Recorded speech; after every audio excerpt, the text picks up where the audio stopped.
adalah bagaimana tugas dibagi, dikelompokkan, dan dikoordinasikan dalam organisasi.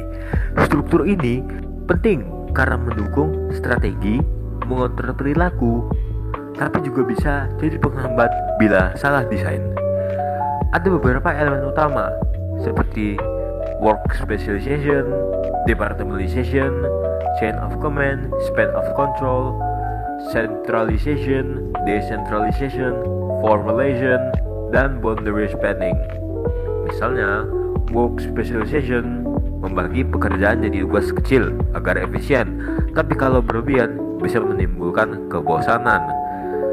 Departmentalization mengelompokkan pekerjaan bisa berdasarkan fungsi, produk, wilayah, proses, atau pelanggan. Tujuannya agar koordinasi lebih jelas, meski kadang menimbulkan duplikasi biaya. Lalu, chain of command menekankan siapa melapor ke siapa dengan prinsip unity of command. Ini membuat koordinasi rapi, tapi bisa memperlambat keputusan. Sedangkan span of control menentukan beberapa orang diawasi manajer. Span sempit memberikan kontrol ketat tapi mahal. Sementara span luas lebih efisien tapi beresiko kurang pengawasan. Kesimpulannya, struktur organisasi harus dirancang seimbang agar strategi berjalan efisien, tercapai, tapi motivasi dan kreativitas tetap terjaga. Teman-teman, pasti masih banyak yang bingung. Apa itu sentralisasi dan apa itu desentralisasi? Jadi, dalam sebuah organisasi, sentralisasi itu terjadi ketika keputusan dibuat oleh manajer puncak, sedangkan manajer di tingkat bawah hanya menjalankan arahan yang diberikan. Dengan cara inilah organisasi dapat berjalan lebih terkontrol karena keputusan berada di tangan pihak yang memiliki pengalaman dan pandangan menyeluruh terhadap perusahaan. Sementara itu, desentralisasi berarti sebagian wewenang dalam pengambilan keputusan diberikan kepada manajer atau tim yang lebih dekat dengan masalah di lapangan. Hal ini bertujuan agar keputusan dapat diambil lebih cepat, lebih sesuai dengan kondisi nyata, serta memberi ruang bagi karyawan untuk berpartisipasi dan merasa memiliki tanggung jawab terhadap hasil pekerjaan. Jadi, fungsi sentralisasi adalah untuk mencegah kesalahan dalam pengambilan keputusan karena seluruh keputusan difokuskan pada satu pusat kendali. Struktur ini biasanya cocok untuk perusahaan besar atau multinasional yang membutuhkan keseragaman arah dan kebijakan. Sebaliknya, desentralisasi berfungsi untuk mencegah hilangnya peluang dan mempercepat respon terhadap perubahan, sehingga cocok bagi organisasi yang bergerak dinamis dan menuntut inovasi tinggi. Sentralisasi memiliki kelebihan dalam pengendalian keputusan karena keputusan yang diambil oleh pihak berpengalaman cenderung lebih akurat dan minim kesalahan atau commission errors. Sementara itu, desentralisasi memiliki kelebihan dalam hal kecepatan dan inovasi, sebab karyawan di lapangan lebih memahami situasi nyata dan dapat langsung mengambil tindakan tanpa menunggu persetujuan dari atasan pusat. Meskipun begitu, sentralisasi memiliki kelemahan karena suara karyawan seringkali kurang terdengar.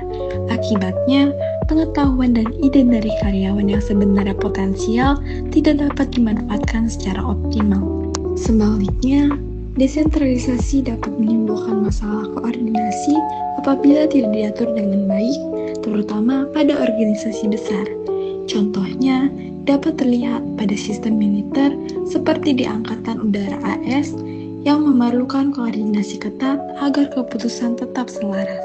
Apa itu formalisasi? Formalisasi menunjukkan sejauh mana pekerjaan di dalam organisasi diatur melalui standar, prosedur, atau aturan yang telah ditetapkan. Apabila tingkat formalisasi tinggi, maka karyawan memiliki sedikit kebebasan dalam bekerja karena setiap prosedur sudah dijelaskan secara rinci dan hasil kerja harus konsisten. Misalnya, pada pekerjaan administrasi atau penerbitan, semua langkah kerja biasanya sudah ditentukan dengan jelas. Sebaliknya, apabila tingkat formalisasi rendah, maka karyawan memiliki kebebasan yang lebih besar untuk menentukan cara kerja yang sesuai dengan situasi. Misalnya, tim sales dapat menyesuaikan pendekatan mereka agar lebih sesuai dengan kebutuhan klien. Kelebihan formalisasi yaitu membantu mengurangi ketidaksetaraan, misalnya dalam penentuan gaji, karena semua keputusan didasarkan pada aturan yang sama. Selain itu, formalisasi dapat memperjelas pembagian tugas, mengurangi beban koordinasi, dan mencegah munculnya kesan bahwa keputusan diambil secara tidak adil. Namun, tingkat formalisasi yang terlalu tinggi dapat menurunkan fleksibilitas tim, terutama pada organisasi yang menerapkan desentralisasi atau pekerjaan yang membutuhkan kreativitas dan inovasi. Akibatnya, proses kerja bisa menjadi kaku dan kurang adaptif terhadap perubahan. Selanjutnya, apa itu rentang batas? Rentang batas atau boundary spanning memiliki peran penting dalam menjaga komunikasi lintas kelompok di dalam organisasi. Rentang batas didefinisikan sebagai upaya untuk membangun hubungan di luar kelompok formal sehingga memungkinkan terjadinya pertukaran informasi dan kolaborasi yang lebih luas. Adanya struktur organisasi yang terlalu kaku seringkali menghambat koordinasi antar bagian, sedangkan penerapan rentang batas dapat meningkatkan kreativitas, mempercepat pengambilan keputusan, serta mendorong berbagi pengetahuan di antara karyawan. Fungsinya adalah mentransfer pengetahuan, menerjemahkan informasi antar bagian, serta membangun koneksi yang memperkuat pengaruh organisasi secara keseluruhan. Namun, resikonya adalah kemungkinan terjadinya kebocoran informasi apabila karyawan berpindah ke perusahaan lain. Tetapi, kelebihannya adalah hubungan yang terjalin melalui rentang batas seringkali lebih kuat dan produktif. Kerangka dan struktur organisasi merupakan elemen penting dalam menjalankan kegiatan sebuah perusahaan untuk membantu perusahaan dalam mengatur pembagian tugas, tanggung jawab, serta alur koordinasi antar karyawan dan pimpinan. Yang pertama, terdapat struktur sederhana. Biasanya diterapkan oleh perusahaan kecil atau startup yang dipimpin langsung oleh pendirinya. Pembagian tugasnya belum terlalu kompleks dan keputusan umumnya diambil oleh satu orang, yaitu pemimpin utama. Kelebihannya adalah mudah dikelola, cepat dalam pengambilan keputusan, serta efisien dalam operasional sehari-hari. Namun, ketika perusahaan mulai berkembang, struktur sederhana dapat menjadi kurang efektif karena seluruh keputusan bergantung pada satu pihak, sehingga dapat menimbulkan beban kerja yang tinggi dan memperlambat proses koordinasi. Yang kedua, struktur birokrasi, yaitu menekankan pada penerapan aturan, prosedur, serta pembagian tugas yang jelas. Dalam sistem ini, setiap individu memiliki peran dan tanggung jawab yang spesifik. Keunggulannya adalah menciptakan keteraturan dan efisiensi dalam organisasi besar, terutama karena setiap kegiatan berjalan berdasarkan standar yang sudah ditetapkan. Kelemahannya yaitu proses pengambilan keputusan cenderung lambat karena harus melewati banyak tahapan administratif. Akibatnya, organisasi menjadi kurang fleksibel dalam menghadapi perubahan situasi. Dan yang terakhir, struktur matriks, yaitu kombinasi antara sistem fungsi dan sistem produk. Dalam struktur ini, seorang karyawan bisa memiliki dua atasan, yaitu atasan dari divisi fungsional dan atasan dari proyek yang sedang dijalankan. Tujuannya adalah untuk meningkatkan koordinasi antar bagian dan mendorong kolaborasi lintas tim. Struktur ini memberikan fleksibilitas dan mendorong inovasi di lingkungan kerja, tetapi juga dapat menimbulkan kebingungan karena adanya dua jalur komando yang berbeda. Meskipun demikian, banyak organisasi besar menggunakan struktur ini karena mampu menyeimbangkan kebutuhan efisiensi dan kerjasama tim secara efektif. Selanjutnya, saya akan melanjutkan materi tentang bentuk-bentuk struktur organisasi modern serta bagaimana struktur tersebut mempengaruhi efektivitas dan perilaku kerja dalam organisasi. Yaitu yang pertama adalah struktur organisasi modern. Organisasi saat ini menghadapi perubahan yang cepat, baik karena teknologi, globalisasi, maupun tuntunan efisiensi. Untuk itu, banyak organisasi beralih dari struktur tradisional yang kaku menjadi struktur yang lebih adaptif dan kolaboratif. Ada 3 bentuk yang dijelaskan Robbins and Judge, yaitu struktur virtual, struktur tim, dan struktur sirkular. Yang pertama yaitu struktur virtual adalah organisasi kecil yang sebagian besar kegiatannya dilakukan oleh pihak luar.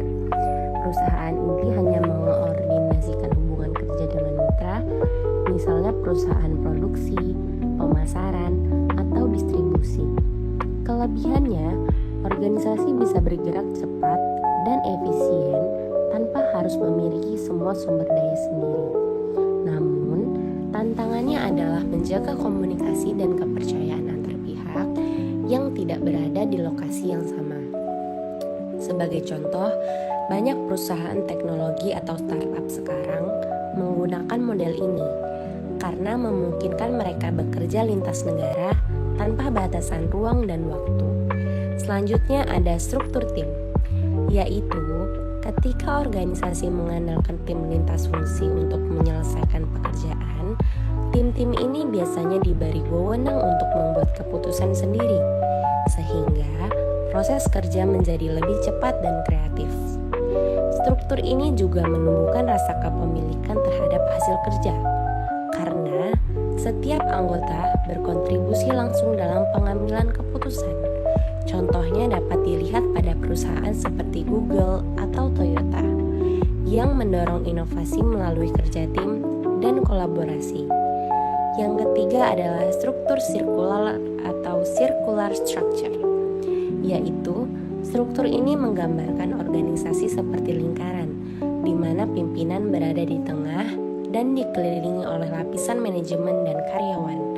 Informasi dan arahan mengalir keluar dari pusat ke seluruh bagian organisasi. Model ini menekankan nilai keterbukaan, kesetaraan, dan kolaborasi antar bagian, tetapi bisa menimbulkan kebingungan tentang siapa yang berwenang membuat keputusan. Lalu yang kedua yaitu organisasi yang lebih ramping atau downsizing. Topik berikutnya adalah downsizing, yaitu proses mengurangi ukuran organisasi agar menjadi lebih ramping dan efisien.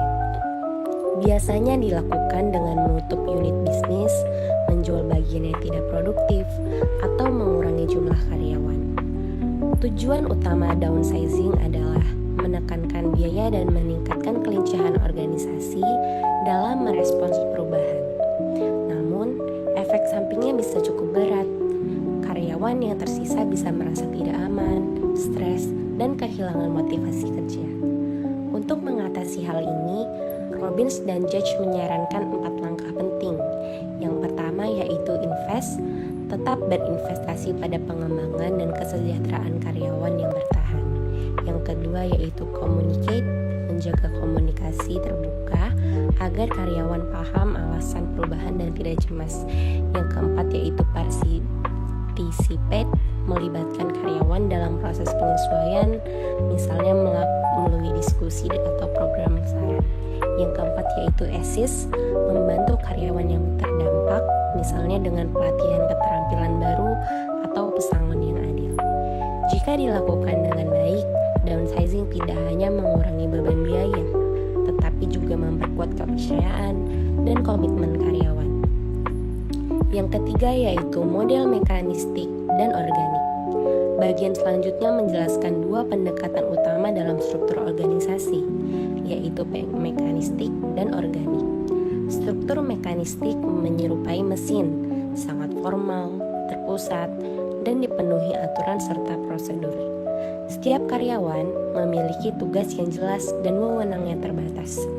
Struktur ini cocok untuk lingkungan yang stabil dan pekerjaan yang rutin, seperti pabrik atau instansi pemerintah, di mana efisiensi dan kontrol menjadi prioritas. Sedangkan struktur organik bersifat lebih fleksibel dan terbuka. Pengambilan keputusan lebih tersebar, komunikasi berjalan 2 arah, dan kolaborasi lintas bagian lebih kuat. Struktur ini cocok untuk lingkungan yang berubah cepat atau ketika inovasi sangat dibutuhkan. seperti pada perusahaan teknologi, desain, atau penelitian. Dari sini dapat kita simpulkan bahwa tidak ada struktur yang paling sempurna. Struktur yang baik adalah yang sesuai dengan kebutuhan organisasi dan kondisi lingkungannya.